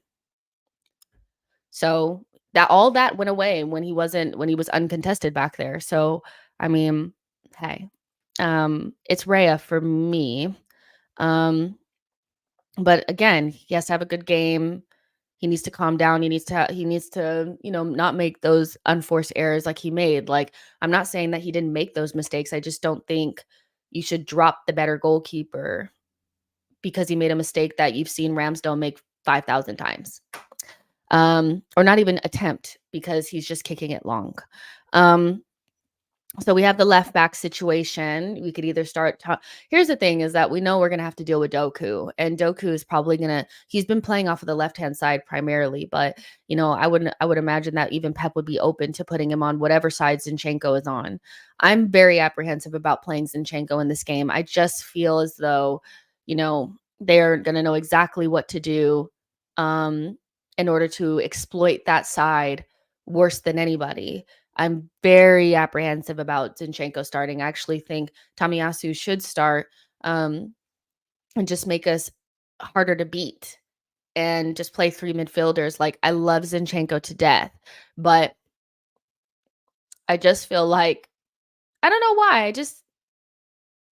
I know why. I think Pep will be happy to see Zinchenko back there because he knows all of his weaknesses and exactly how to exploit them. And Tomiyasu has weaknesses in possession, but if you put him on the left-hand side and, his job is just to kind of fucking defend, he can do that. I think you're playing right into Pep's hands with Zinchenko, right into his hands. So I'm actually going to go with Tomiyasu here. Even though I expect Zinchenko to play, I'm going with Tommy. And I know Tomiyasu was on the right-hand side and kind of made a mistake the last time that we played against City. I just don't think he's very good on the right, if I'm honest with you. I think there's something about him on the right-hand side. The angles are not the same. He's better on the left. And so I just don't want to play straight into Man City's hands. I think in the Community Shield, having Timber there really helped us because he defended properly. He wasn't all over the pitch, losing the ball. He was very sturdy on that side. And so Tomiyasu is obviously not as good as Timber, but I think this gives us a better chance, period. So yeah. Keenan says, I would play Kivior so that White can be more attacking.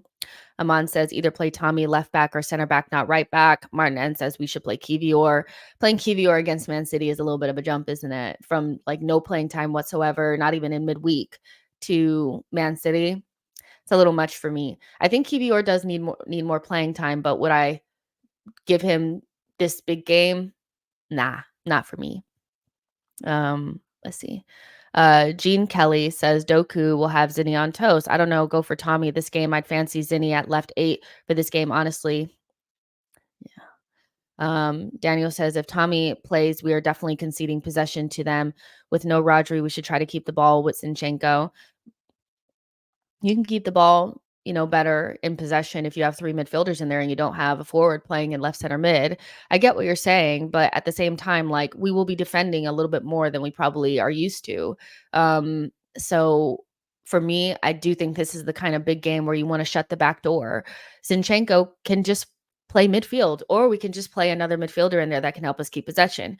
This is a game where maybe it wouldn't be that bad of an idea to play Rice as the left center mid and Jorginho, because Jorginho can do the things that Zinchenko is trying to do, but from a midfield position. And when he loses it, there will be players in place and not out of position to help us out of possession. I think, I would go with just three midfielders. So yeah. Um Sakcham says when Zinni gets nutmegged, you'll be crying. Max says classically, in rivals games, you should go for a most powerful side. I expect Tommy and Partey to start. And yeah, we need some brawn in there. We need something in there to be able to battle. So yeah, I think I'm gonna go with this is what I'm gonna go with at the back. I think this gives us the best possible chance. And then, you get to midfield, and if Saka cannot go, I do think that that automatically means that, like, not automatically, but it would be so nice if Martinelli could come back in, but I don't think he will. But the only way that I'd play Havertz in this game is if he played up top, because if Saka doesn't play, then you probably want to go with Jesus and Trossard and then somebody up top. And if we're going to be going long or trying to get out of our half, you probably want to be kicking it to Havertz instead of Eddie. It's fine margins. Like you could throw either one of them up there and I'd probably be like, fine, but Havertz press is okay. He can win a couple of duels up there and he just looks more comfortable there. And I just would not play him in midfield. You get an opportunity to play against Manchester City at home without Rodri or Kevin De Bruyne. You can't gift them the midfield with Havertz, So I'm going to actually change this and move Rice here because I think Declan is better box to box than Partey. Partey would probably just be better at the base, and this is what I would go with. Yeah, this is what I would go with. Now, Partey, Rice, and Odegaard can keep possession. They can, pass it around players. Like they're all good midfielders that can do bits in there. So in terms of people are like, we're going to give away possession, and not with these three, not with these three. And you have some more powerful players in there to help Odegaard because you can't let Odegaard have a ghost game. And I think the surefire way to give him a ghost game is to have Havertz in there, because you need somebody else that they have to worry about. So that left-hand side should be pretty shut down. The problem is that even though if you play Tomiyasu and Rice on this side, Doku is likely to be on the left. So, we're still going to have some problems over there on that side, but it is what it is. Let's see what you guys are saying. Ahmad is saying, then Trossard, Havertz, Jesus front three. Exactly. Social Join says Saka really shouldn't play. These managers are trash. We're going to have Saka's dad to step in. That would be awful. Max says Partey, Tommy, Havertz. That's looking sexy. That's funny. Yo-Yo says, not sure if I want to see Partey start only because he hasn't played for a while. I mean, I hear you. I wish Partey had gotten like a minute against Lens, but it is what it is. I would probably start him because we're desperate. you know. So there you go. My nose is itching. I'm sorry. The Sheikh said, I'd move Rice at left midfield if you're gonna play Partey in the middle. That's what I did. Philip says 4-2-3-1, Partey, Jorginho, Rice is vital to win this game. Yeah. And like I would love to see Arteta just be a little bit more pragmatic and play a 4-2-3-1. With Rice and Partey like this or whatever, and then Odegaard. I know he's, like, desperate to play this double tens thing, but, like, if you don't have Zinchenko there, I don't feel like I just think we need to be sturdy at the back and make sure that we don't concede silly goals, or leave ourselves open, and then allow the front four to try to create what they can, because against City, we're not gonna create that many chances. Like, no matter how good we are, City are always they're better than us. So, they're going to make it difficult for us to create chances. So, I'd rather shut the back door and keep it close and try to nick it, because there's no way that we're going to be able to play at the halfway line, be all open with Zinchenko playing all over the pitch and Havertz just existing. And we're going to create all these chances and they're not going to absolutely destroy us in the other direction. So I think we have to be humble here and remember that they're better than us. Even if we're at home, they're better than us. And so shut the back door, be humble, make sure that you have your defensive pieces in place. Try not to give them an easy fucking goal, please. And hope the front four can create something. That's kind of where we're at. So in terms of the front four, Saka, I don't think should play this game. I just is feeling very, like, desperate if he came off 3 games in a row and then he starts in this game. It just feels like we're doing the most. And, as much as I don't like it and I would love to go into the City match with our best front 4, front 3, we're not going to. No Martinelli, no Saka, and it's time for other players to step the F up. We I think it's the manager needs to trust the other players, but also the other players need to step up when they get the opportunity. And and I'm not talking about Nketiah, because Nketiah seems to be the only player that gets a lot of trust when other players are not available. But no Trossard, Emil Smith Rowe, the other players, they don't get the same level of trust. So he plays players into the ground. The only player that he wasn't willing to play into the ground when they got injured was Jesus, because he trusted in Nketiah. That is so weird to me. So, you know, it's time for other players to step up. I think, again, Trossard had a terrible game against Lens, but I've seen other players have horrendous games and play the next day. So I want to see Trossard back in the team again. Um, and then you're gonna probably have to play Jesus on the right, which is not ideal. But it's just where we're at. You cannot play Fabio Vieira off on the right hand side in this game. You're basically telling Ake, put out a lawn chair, get a beer, and chill, because you're not gonna have to do anything on today. So Jesus on the right, and then all that is left is the center forward position. And I would go with Havertz, but I have a feeling Arteta is going to go with Eddie. I think Eddie didn't play in midweek because he was being rested for Manchester City. Imagine resting Eddie. Imagine resting. Yeah, exactly. He rested Eddie, which is just like whatever.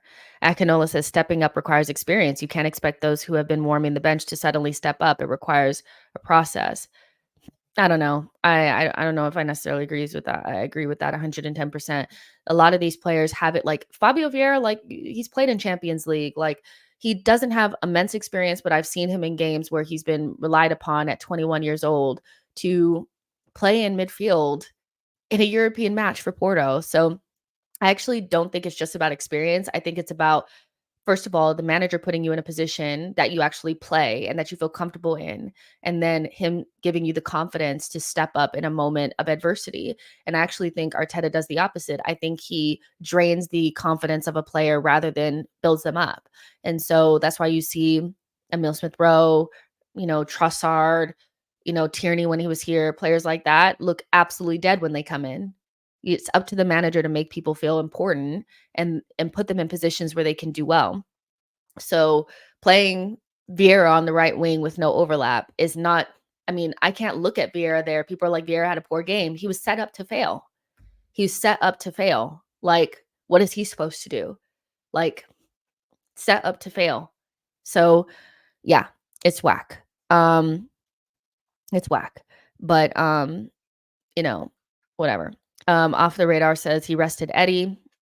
Aman said he better not start Eddie. He rested him. So Ivy said he rested Eddie, but won't rest Saka. Interesting. The thing about it's like this is do not listen to anything Mikel Arteta says because he doesn't go by his actions. His actions are so telling. He trusts Eddie so much that he's willing to move Jesus to the wing to accommodate Eddie. He's trusts Eddie so much that he doesn't overplay Jesus and run him into the ground. He puts Eddie in for long periods of time, where when Jesus came back into the team last season and Trossard was playing center forward, Jesus wasn't even fully fit, but Trossard was out of that team like that. Like that. Like it was so quick. And Trossard was in form. But Arteta was willing to risk Trossard's form to get a half-fit Jesus back into the team, where Jesus has been fit for weeks and Eddie is still starting matches and Jesus is playing off wide. Saka gets ran into the ground. Martinelli gets ran into the ground. But you have Reece Nelson there and you have Trossard there. He's actively telling you who he rates and who he does not. He's willing to play Havertz in a position that doesn't suit him instead of putting Emil Smith Rowe there. Like he's telling you who he rates. He rates Eddie very highly. Eddie is a starter at Arsenal at this stage. He started almost every single game this season and he's being rested for the biggest game of our season. He loves Eddie.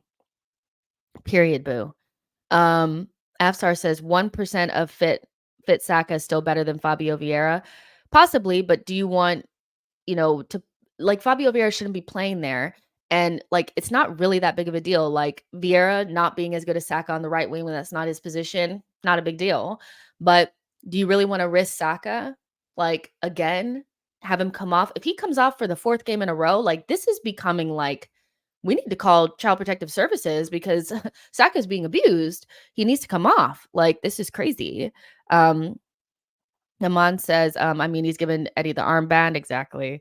Off the radar says Eddie might get the armband against City. I would not be surprised. Yo-Yo says, just tell us how you really feel about Eddie.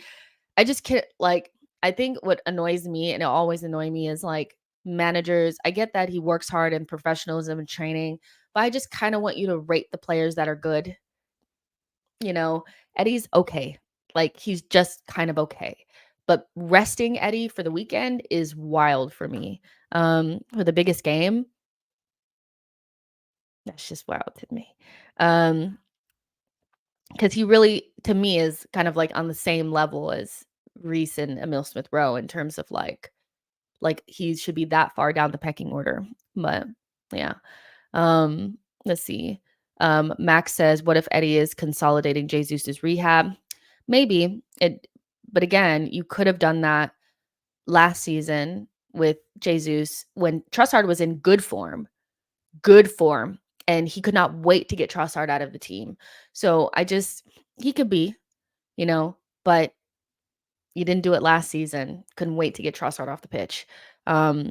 So be consistent. So yeah. Now, so I'm going to go with Havertz, even though I'm 100% sure it's going to be Eddie because he was rested for this match. And at least if you were to go long in this game with Raya, you would have somebody to hit. Eddie is not getting any change out of Ruben Diaz and whoever he's partnering. There's just no way. Ruben Diaz can probably pocket both Eddie and Jesus by himself.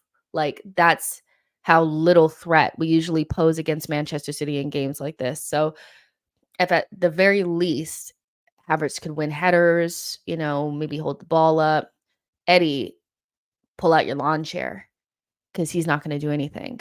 What Eddie is good at is winning penalties, though, so maybe he can do that for us. So yeah, this is probably what I'd go with, but reluctantly because I'm still not loving it, if that makes sense. Elliot says the depths to which we have fallen when Arteta allegedly rests Nketiah in advance of a City match. Jean Kelly says I'd honestly give Reece. I'd be honest. Give Reece a new contract and not sell ESR if you don't trust them. The club also makes these decisions. If the club feels like they want to renew Emil Smith Rowe and Reece Nelson to retain their value or whatever, Arteta still tells you what he thinks about those players by who he plays and who he doesn't. And I just feel like people are ignoring very obvious things from a manager that we've seen for the last 4 years. Like, we know him. If he loves a player, he plays him. If he doesn't like the player, they get iced out of the team, period, And Reece Nelson is not playing enough minutes for me to believe that Arteta fully trusts him. He's actually willing to play Jesus out wide. This is why this whole idea of consolidating Jesus's injury doesn't make sense, because then you just wouldn't play Jesus. You wouldn't move him to the left. You'd play Reece. So he doesn't trust Reece and he doesn't trust Emil, and so it's better to sell those players while they have some decent level of value than allow them to rot on our bench and get just minutes that young players just do not do that well with. Like, young players, not necessarily Reece, but like Emil Smith Rowe in particular, who has lost a lot of time due to injury, needs a run of games. They need to play day in and day out. I was saying he would be really good at like Villa. Like, he really would, because I think they play a style that would suit him. He could play a lot of games, and certain managers are not afraid to play players like Emil Smith Rowe for runs of games, where I think Arteta is like, I have my guys that I want and you're not that. So I'm not going to give you any time. Hugo says, just thoughts on Timber's brother to Arsenal. I would do anything to get Timber back. So if that means bringing in his brother and sticking him at left back, I would do that. I know he's a midfielder, but I heard he's been playing very well, and I wouldn't mind another Timber, okay? Boy says Arteta doesn't trust ESR, so he doesn't play ESR. It's really simple. But yeah, that's true. Aha says, Jess, I presume Havertz is the penalty taker for tomorrow. Yeah, probably. I mean, Odegaard could take it. I would never trust Jesus to take a penalty. So yeah, it probably would end up being him. Philip says this lineup has every chance of beating City. We need peak Partey, though. Yeah, we need peak Partey, not Partey at the end of last season. But yeah, Saksham says Balogun did the right thing and get out of this mess. He wouldn't have played, and his agent would know that, because his agent also represents Eddie, so he would know that Balogun is well down the pecking order. Eddie is a starter for Arsenal. Like, he would have known he's not gonna play. So he did what was best for him, which is fine. Keenan says shouldn't be selling anybody to Villa or Newcastle. All I'm saying is that I think Emil Smith Rowe would fit their team very well. Not necessarily that we should sell him to them, but there's a lot of teams that play counter-attacking, free-flowing, attacking football. And that is kind of what Emil's bag is. Like, he needs to be able to run into space. And he's just very good with that one touch, like quick, kind of counterattacking football. Like, that is Emil Smith Rowe. Like, when we were playing that way, it really suited him. Now that we're playing this like possession, slow style, it doesn't fit Emil as well. So I'm not saying we have to sell him, but I'm just saying he would fit that better. In my opinion. Off the Radar says we can't beat City with Alvarez. That dude is insanely underrated. Again, Alvarez is their second striker, and we're resting Eddie. I'm just saying. We definitely need to upgrade our attacking options. Like, even like take City out of the equation, because financially, and they're just in a different stratosphere than us. And I just think that they do everything almost perfectly. Let's talk about a team that's probably more analogous to our situation, American owners, self-sustaining model in Liverpool. Look at their attacking options.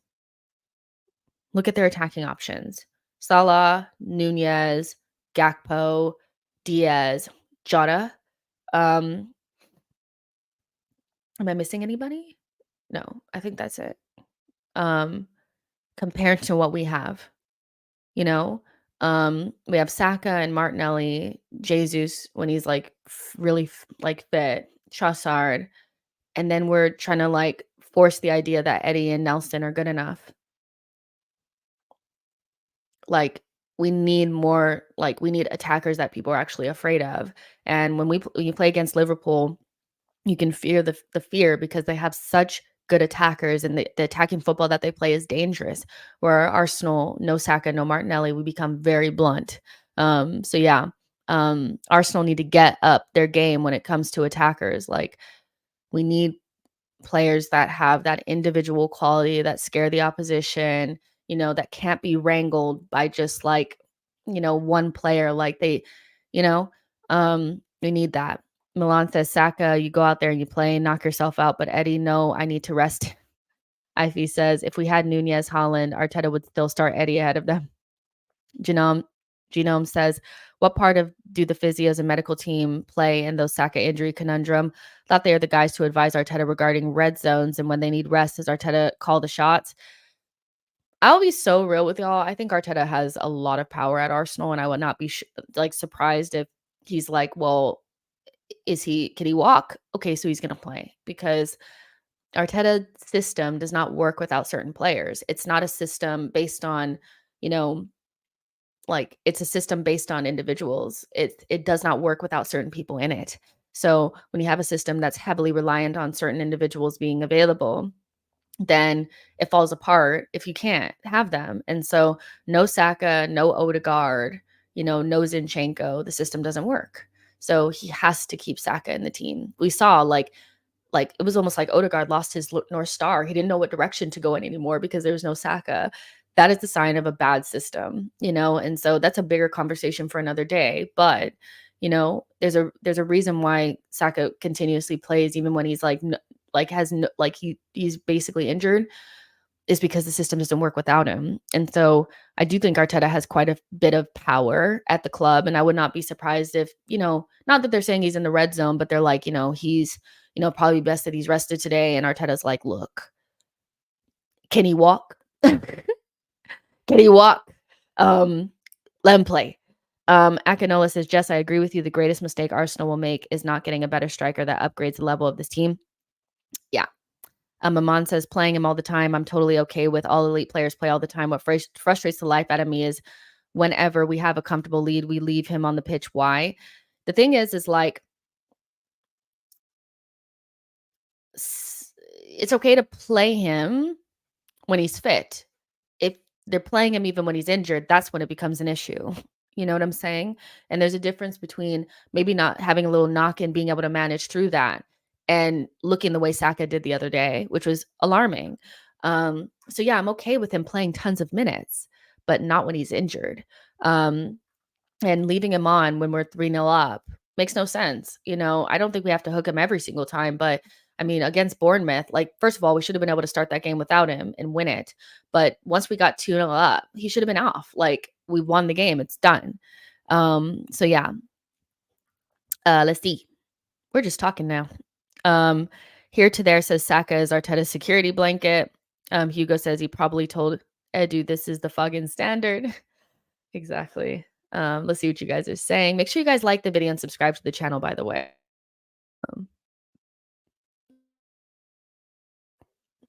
Keenan says, I think the most important transfer this summer will be Mikel. That just made me die because I'm thinking you're about to say something like a player, but I think the most important transfer this summer will be Mikel. We need to move on and go with Javi Alonso. He has all the qualities of Teta, but he's more relaxed and more fluid system. This is a big season for Mikel. What I'll say is that the this veil of complete confidence in what we're doing, the manager and the direction that we're going is very thin, because as soon as we lose a game, all of that big talk about how we love everything that we're doing and, we're so close to City and all this just crumbles. And when Liverpool lose a game, everything doesn't crumble, does it? Because they know that the manager is the right fit. They know that they trust the manager because he has there's trust, there that they're doing the right thing. And so that's how I know that this is not as set in stone from a fan's perspective. Because every time we lose a game, everybody lose their shit, and everybody starts saying how they truly feel about things. And then they're like, oh, it was just my instant reaction. I'm fine now, when they realize that they've been exposed for not actually being as positive about what's going on. No Arsenal fan should be that set in stone with what we're doing because we haven't won anything yet. I think the indicator of a strong club and a strong direction of travel is winning, winning, winning, winning, and you just have to look at other clubs that are able, that have been able to get to where we are in a shorter period of time to know like that we may have done the right things, but that doesn't mean that we had to do it this way. I think going with Arteta is a choice, not a necessity. And, doing the 5, 6 year plan is a choice, not a necessity. And so when you tell people that they need to be patient, and we're in our fourth season of a manager and other teams are catching up to us, and we just missed out on our biggest opportunity to win a title, people are going to start to get antsy, and they should, because if he's good enough, he'll show himself to be that. We won't have to squint and see it. And just beside Arteta, Arsenal deserve an elite world-class manager. That is how you win things in the Premier League and the Champions League. Unless you get lucky. Like, I get that, like, Chelsea kind of, like, bumbled their way to a Champions League. They deserve to win it, but they kind of bumbled their way into it. But as a rule, the best managers win the big things. And Arsenal will not win any big trophies without a world-class elite level manager. That's just what it is. So either Arteta needs to become that, and that'll be clear when he wins something, or he's not the man for the job. And so I don't think I'm not at Arteta out, but I'm not as gun ho on this thing than some other people, because I'm not really buying into the idea that it needed to take us 4 years to get here, and that another manager couldn't have gotten the same amount of, backing and time, and been like, I think most managers could have gotten Arsenal to the top 4 had they had gotten this amount of time and that amount of money. It's taken a long time. We really should have gotten it the season prior. Um, so, everybody is kind of, towing the party line. But if every time you lose, there's meltdown, you can tell that everybody's not telling the truth. Big season for Mikel. He has to win something. There's only like a very specific scenario where he could not win anything and still stay. And that's it if he's 1 point away from winning the league and he's gotten into like every single final and lost to a better team. But the likelihood of that being the scenario is not it. He has to win something. You know, Arsenal need an elite world-class manager. That's what we deserve. We're a big club. Like, big clubs that want to win things have elite managers, period, that know how to win big shit, So Arteta needs to become that, and quick. Because personally, I'm not trying to lose Saka and Saliba waiting on Mikel to become something that he may or may not become. Boy says there's gonna come a moment when Emery is threatening to finish ahead of us. It's gonna be peak when that happens. Max says, but we challenge, not top floor. Keenan says, just beat PSG massively. I think you're talking about Newcastle. Saksham says KSC are frauds. The only reason they spent some money is to get fans back, so they don't need to sell the club. The Sheikh says an experienced trophy winner manager is the only way forward. We are Arsenal, not Brighton. Says we could have won last season, even if we lost to Man City twice. We need to have a stronger team than them. We don't need a stronger team than them. We need a more efficient team than them. We need to have the mentality. The fact that the season will feel like it's over if we don't beat Man City, this weekend, is all I need to know, because we're just too emotionally attached to this idea that like the only way to do this is this, and like if we don't win this game, it's over. An elite team with an elite manager would have the team calm down and say, you have everything you need to win this. I'm going to set you up in a way that's going to allow you to win it. But if you don't win it, we'll just go on another run. Let it go. The fact that we're just like holding on to last season so badly is not a good sign. Tawanda says, who's the elite level manager that's available to take the job at Arsenal?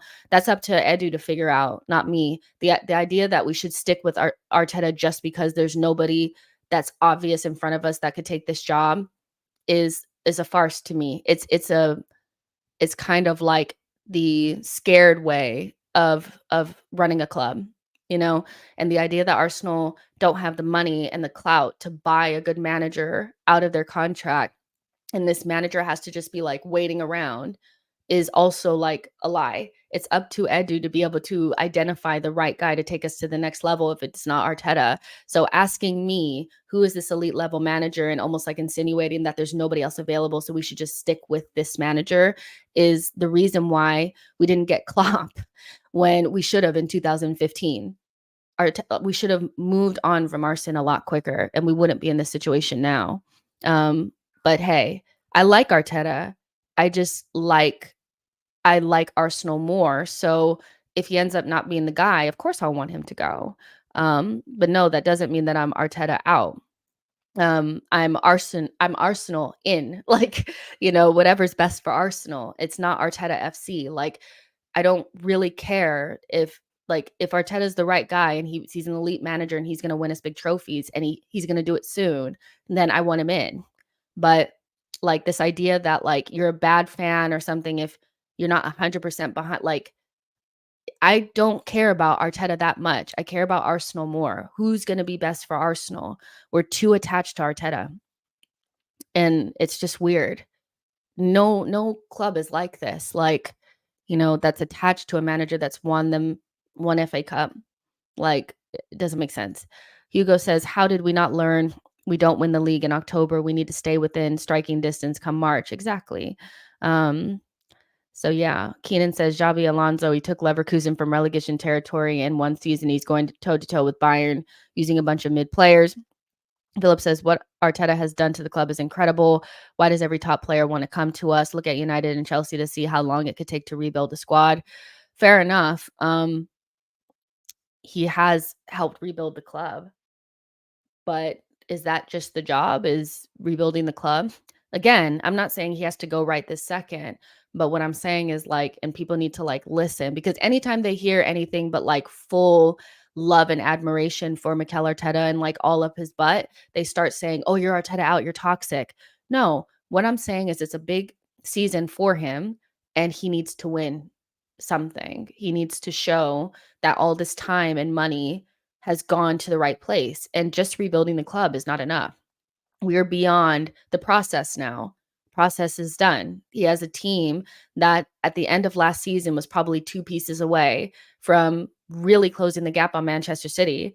We didn't recruit properly, and now we want to go back, and go back into the process. We're beyond that now. We have one of the best right wings in the world in our team. We have Martinelli on the other side. We have, an 100 million pound midfielder in our midfield. We have Thomas Partey still. You have a great defense. You got everything that you wanted because you chose all these players. So it's time to go to the next level, the next step. The next step for any manager beyond rebuilding the club is winning. So people wanting to consistently move the goalposts away from winning is, to me, more toxic for the club than people that are asking for the manager to step up and repay the faith that he was given, even when he wasn't doing well. That's all. That's all I'm saying. Like, he could very much so be the guy. He can. But right now, there's no indication that he is either. So, like, it's not really Arteta out. Nobody's even said that. But again, if you ever show anything that's not 100%, the manager has to stay in, love Arteta, blah, blah, blah. You're called toxic and blah, blah, blah. But the moment that we lose a game, everybody that's shouting at me is crying. And that's how I know that they're not telling the truth. They're not telling the truth. They all feel the same way that I do, but they're not willing to say it because they don't want to go back into Arsenal. And I'm not even saying Arteta out. That everybody lacks balance. Because everybody that's saying, yeah, you're Arteta out, did not listen to a single thing that I said. Did not listen to a single thing that I said. If you said, yep, that's correct, I'm not Arteta out either, but he needs to fix up. I mean, 4 years is more than enough to sort it out. With like so many resources and time and no pressure on his job, yeah. And as close as we got last season, why shouldn't we be expecting Mikel to win something? Does that make sense to you? Like, having like any sort of expectations for the manager is toxic, and having like, if you're not good at your job, you leave the job, so, and the only way to know if a manager is good or not is if they win, right? So we're trying to make things more complicated than they really are. Arteta needs to be winning things. Akinola says the way we've started the season, I believe we will do more than win a trophy. Shane says, I've been saying and will continue to say it. Arteta is to Arsenal what Brendan Rodgers was to Liverpool. It's interesting. Lionide says, Jess, can I tweet that you want Arteta's head on a plate? Fair enough. Do so. Errol says, Jess, breaking news, camera angles they tried at the Arsenal game. World Boss says, Jess, talking facts, we should be loving Arsenal more than Arteta. I just believe so, and again, he could prove to be the guy, but he's done really nothing to this stage to make me think that he's the guy to bring Arsenal to where they belong. And maybe it's because people are younger than me, so they have kind of lived in an era where Arsenal have always just kind of been a top 4 team that nicked a trophy, domestic trophy here or there. But I remember when we were that team. We were really competing for the biggest trophies every single season, multiple trophies a season, and actually winning them doubles, the Premier League. We only missed out on the Champions League. We actually got to the final. So when we say who's the manager that's going to do that for us to take us back to where we belong, we're not talking about somebody that's going to take us to top 4 and maybe nicking an FA Cup or something like that. We're talking about somebody that's going to take us back to where we're supposed to be. And the only indication that we're getting there is that the manager is winning trophies. You see what I'm saying? And he could do that this season. But if he doesn't, there'll be a lot of questions. And there should be. Why wouldn't there? Chosen One says, Jess, do you think Liverpool was better than City? I don't personally think so, yet they won a Premier League and a UCL on their watch. Got to try to figure out how they've done it. No easy task, of course. I mean, I can tell you right now that the way that they did it was having an elite manager. Klopp gets a lot of shit, but that guy knows what he's doing. He has a track record. He knows what he's doing. And in an era where he did not have the same resources as a team that's backed by oil, he was able to, at least stay within a point of that team almost every single season. And when they slipped up, like Manchester City did last season, they won the league. We didn't, and they've also won a Champions League and they've been in multiple finals. So even the season that they were on for a quad, they got to all the finals, so it's, it's just a different Bella, no.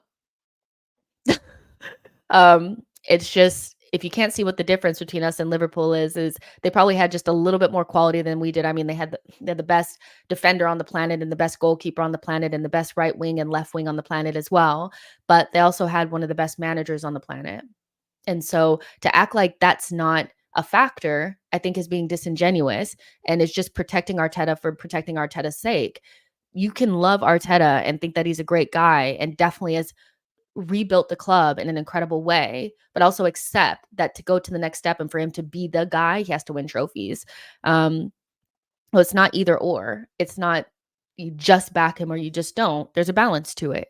The Arsenal perspective says time to deliver. We're at that phase now. Just not win the dog phase, but win win the dog phase, but win the titles phase. Yeah, you know, it's just that simple. And if he is that guy, I would love it for it to be Arteta because he's an Arsenal man. He's the one that rebuilt the club.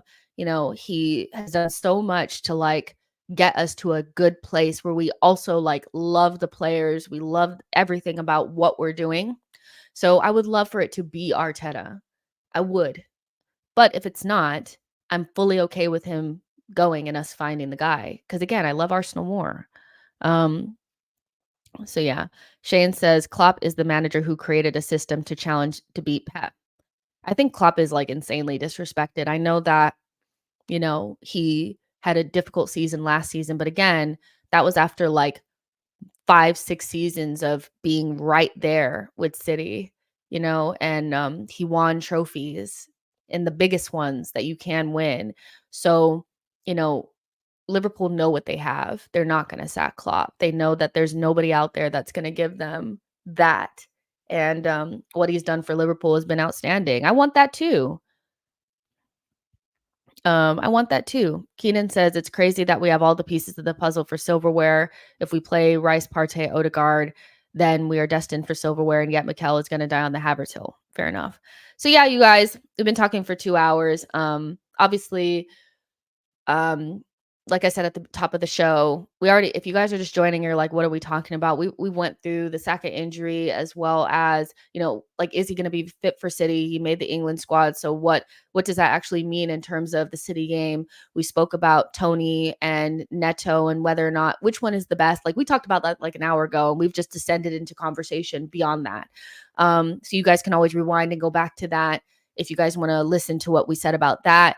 And then also, like I said, the live watch along will start an hour before the game for City, and then we'll do the player ratings immediately following. Also, Femi is going to join me for the post-match podcast, as well as the rewatch, if there is one, on Patreon. So you guys can join with the link in the description.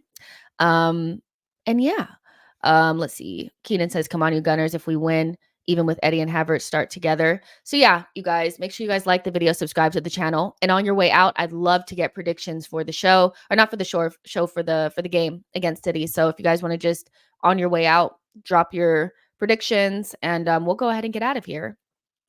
And I'll give you guys my predictions in a second. Bella,